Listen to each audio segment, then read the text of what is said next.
بسم اللہ الرحمن الرحیم۔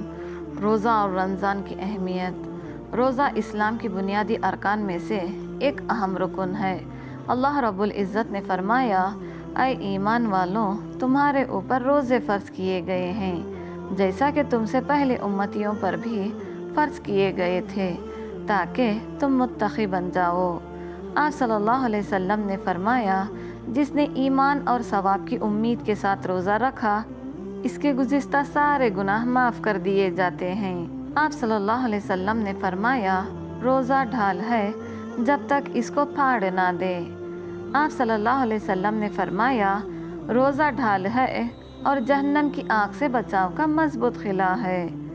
آپ صلی اللہ علیہ وسلم نے فرمایا، جس نے اللہ کی رضا کے لیے روزہ رکھا تو اللہ عز و جل اس کو جہنم سے اتنا دور فرما دیتے ہیں کہ جتنی مقدار کوا اپنی عمر کی ابتدا سے بوڑھے ہو کر مرنے تک اڑتے ہوئے مسافات طے کرتا ہے۔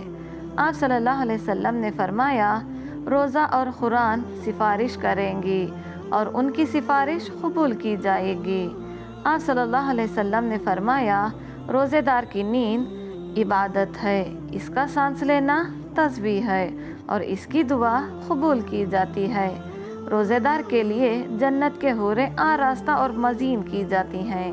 آپ صلی اللہ علیہ وسلم نے فرمایا کہ جنت ماہ رمضان کے لیے شروع سال سے آخر سال تک سجائی جاتی ہیں اور حوریں بھی روزے داروں کے لیے شروع سال سے آخر سال تک سجائی جاتی ہیں۔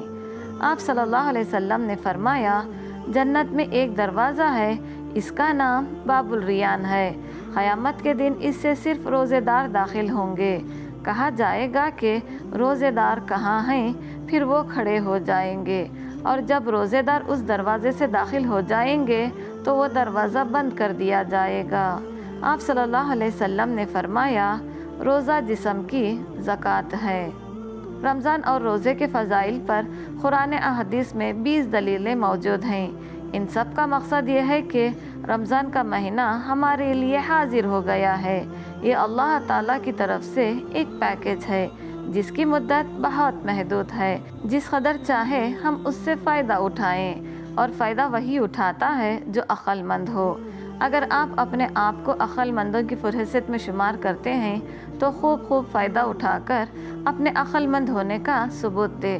حدیث مبارک میں ہے، رمضان کی پہلی رات ہی سے شیطانوں اور سرکش جنوں کو قید کر دیا جاتا ہے اور جہنم کے دروازوں کو بند کر دیا جاتا ہے اور ان میں سے کوئی دروازہ بھی کھلا نہیں رہتا، اور جنت کے دروازوں کو کھول دیا جاتا ہے اور ان میں سے کوئی دروازہ بند نہیں کیا جاتا، اور اللہ کی طرف سے ایک پکارنے والا پکارتا ہے کہ اے خیر کے طلب کرنے والے آگے بڑھ، اور اے شر کے طلب کرنے والے رک جا، اور اللہ کی طرف سے دوزخ سے بہت سے لوگ آزاد کیے جاتے ہیں، اور یہ واقعہ رمضان ہی کی ہر رات میں ہوتا ہے۔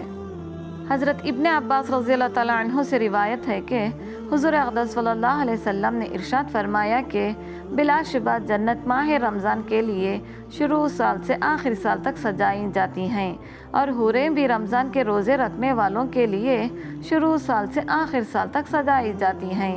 جب رمضان شریف کا مہینہ شروع ہوتا ہے تو جنت اللہ تعالیٰ سے عرض کرتی ہے، اے اللہ، اس مبارک مہینے میں اپنے بندوں میں سے کچھ بندے میرے اندر قیام کرنے والے مقرر فرما دیجئے، اور اسی طرح حوریں بھی عرض کرتی ہیں کہ اے اللہ ذوالجلال والاکرام، اس بابرکت مہینے میں اپنے بندوں میں سے ہمارے واسطے کچھ خاوند مقرر فرما دیجئے۔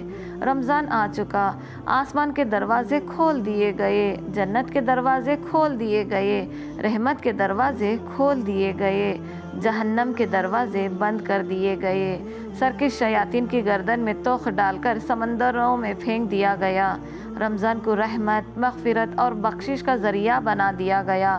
چنانچہ حضرت ابو ہریرہ رضی اللہ تعالیٰ عنہ کی ایک روایت میں ہے کہ رمضان کا اول حصہ رحمت ہے اور اس کا درمیانی حصہ مغفرت ہے اور اس کا آخری حصہ دوزخ سے آزادی ہے۔ ہماری بھرپور کوشش ہونی چاہیے کہ